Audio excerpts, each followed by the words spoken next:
Itu siap-siap deh buat bulan Ramadan. Persiapan apa saja yang perlu disiapkan? Saya kasih tahu teman-teman. Persiapan paling penting buat Ramadan bukan pastel, bukan. Ya, bukan kurma juga, bukan.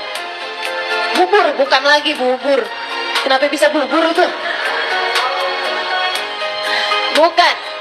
Apa persiapan paling urgent, paling darurat, paling penting untuk kamu siapkan pada bulan suci Ramadan adalah minta maaf kepada orang-orang yang ada di sekelilingmu, terutama yang pernah kamu zalimin, teman-teman. Karena ternyata puasa Ramadan kita, tarawih kita, Quran kita gak akan diterima sama Allah kalau di hati kita masih ada dendam, masih ada permusuhan dengan siapapun dari hamba Allah.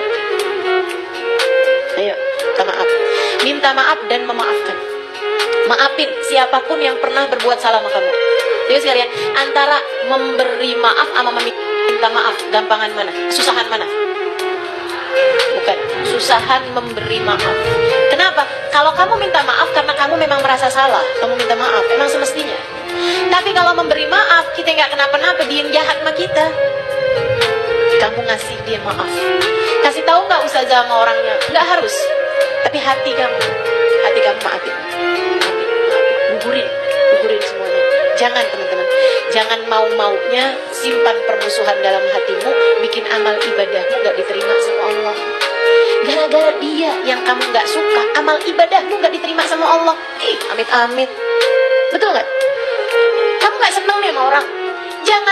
Jangan jadi bikin kita yang susah gara-gara kebencian kita sama dia. Ya kan? Kalau kamu gak suka sama orang, maafin. Kamu gak harus deket lagi sama dia, tapi maafin. Ada orang jahat sama kamu, maafin, teman-teman. Ada suami KDRT sama kamu pisah sama dia, bisa, tapi maafin. Kenapa gitu? Hatimu, ibadahmu, puasamu, sayangin. Jangan sampai karena kebencianmu sama dia bikin sholat kamu gak diterima. Jangan sampai karena dia tuh, kamu katanya gak suka sama dia kan? Jangan sampai gara-gara dia yang kamu benci, sholat kamu yang gak diterima, puasa kamu yang gak diterima. Sayang bener. Maafin, bukan buat dia, buat hatimu sendiri. Saya sayang sama kamu.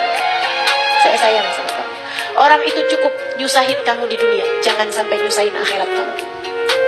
Orang itu cukup bikin hati kamu kesel di dunia, jangan sampai bikin ibadah kamu gak diterima. Jadi sayangi hatimu, maafin salahnya orang, siapapun orangnya yang pernah berbuat salah padamu.